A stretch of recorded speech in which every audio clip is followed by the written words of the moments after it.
Hey guys, what's up? This is kind of a different format. Living room is kind of occupied right now, so I'm stuck in my little room here. My little messy room, actually. Don't mind. Don't just don't look anywhere except for in this right here. Just stop. So today, I decided I'll just show you guys my lens kit. That's today's video. Lens kit. So that's my new ringtone. So yeah, my lens kit, the kit of lenses that are mine. I guess we'll just start with the zoom lenses. You'll probably see, as I always put the specs of, what I'm shooting with and, what format I've shot in. You'll see that I'm using the Canon zoom lens, the 18-55 kit lens.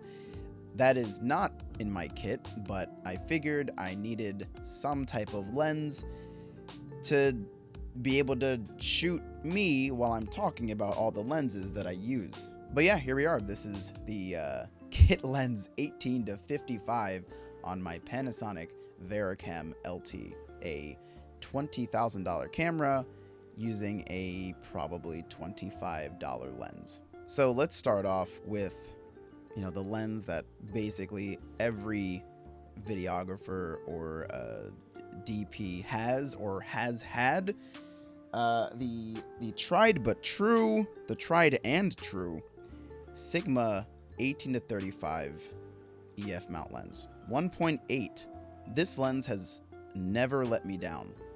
This has been such a blessing of a lens. Of all the lenses in my kit, this lens is used the most. It's sharp, it's fast, it's a decent zoom range, and it's actually partially focused by wire, which is what I love about it so much. I think that if it were something like this, this kit lens on here, where once you spin, it keeps spinning and there's no indicator of when you've hit the end of your focus range, this probably would not be used nearly as much. But because I can always rely on the focus, because I'm a manual focus puller, Vericam doesn't have autofocus, the GH5 didn't have autofocus, the Blackmagic Pocket did not have or doesn't have autofocus. Being able to, be very precise with my focus pull. There's a fly on there. It's crazy. Hopefully you guys didn't see that. It's just a very reliable lens. I have one rubber zoom ring just because I had an extra and I was like, oh, I might as well.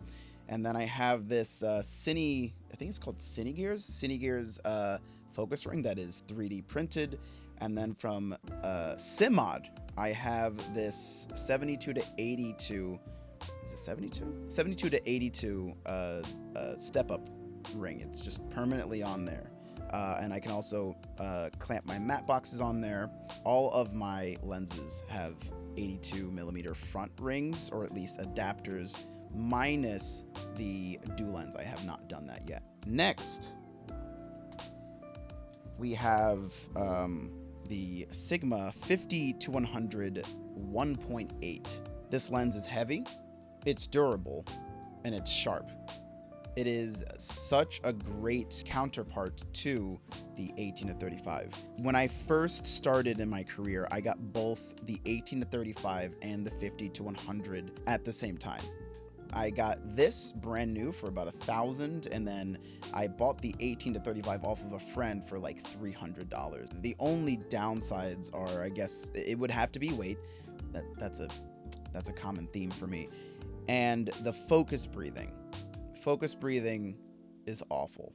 I really don't like racking focus on this, especially going like super close to far away. It's just it's distracting. It has the same kind of partial focus by wire, so you can hear and feel when it hits that range. It's great. This is a wonderful lens. The interesting thing I noticed is that compared to the rest of my lenses, these lenses are a bit cooler. They're a bit more blue. Here we go. Next lens, the final zoom lens is actually the most recent one that I got. The second most recent lens. This is the Tokina 28-70. It is a 2.8. It is a vintage lens. And I would say of all of the zoom lenses that I have, this is my second favorite. Now, why is it my second favorite, not my first favorite? You know, it has a wider range of zoom. You know, it has more focal length, which is great. It's a little bit slower, but it has no focus breathing, and it's also parfocal, which is amazing. And I've actually used this lens. I've used this lens in one of my my church announcements, and we did this really silly gag for the Spanish announcements. I'll probably show somewhere. This lens is beautiful. Like the look out of this is amazing. The flares are gorgeous. I tend to shoot at a 3 instead of a 2.8 because at a 2.8 it is kind of soft. It's kind of soft. So I tend to shoot at a 3, which sharpens it just enough, or like a 3.5 or something like that. Every time I've used this lens, I've loved it. There's never been a time where I've been like, dang, I don't like this lens. But yeah, so yeah, this is the 28-70, and those are all of the zoom lenses that I have in my kit. Let's talk about my prime lenses. I'll start with the oddball in the room. This one is exclusively for my S5 IIX, and this came free with the camera when I bought it. This is the 50mm. I don't really know what to say about it. Honestly, this is one of my least used lenses. This is a great lens. It's good for gimbal usage. It's very light. It's just that, you know, focus by wire. I don't like that. The image out of it's great, you know, but I don't really have any issues with the lens itself. I think it's a good lens. It's just I'm just a manual focus kind of guy. Next, let's talk about my least used lens, and that doesn't mean that this lens is bad. It's just there are not many applicable situations where I would use this lens. Of course, minus the 18-35 that I'm using right now, where honestly that was just sitting in a drawer somewhere. This is the Rokinon 14mm 2.8.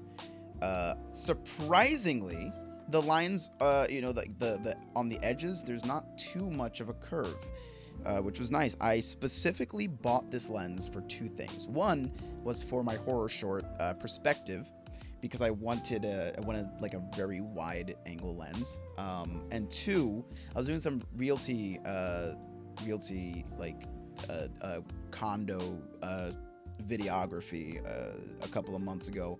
Yeah, there's not really much to say about this lens, and I mean, the lens looks good, you know, nothing really to say about it, so I won't say anything more about it. Next lens, let's talk about Dulens. This is the Dulens Apo Mini Prime 31mm cinema lens. Honestly, I really like this lens. It's one of my favorites.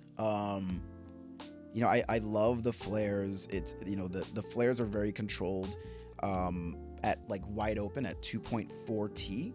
And then if you just go to like a 2.6, if you just drop this down to a 2.6,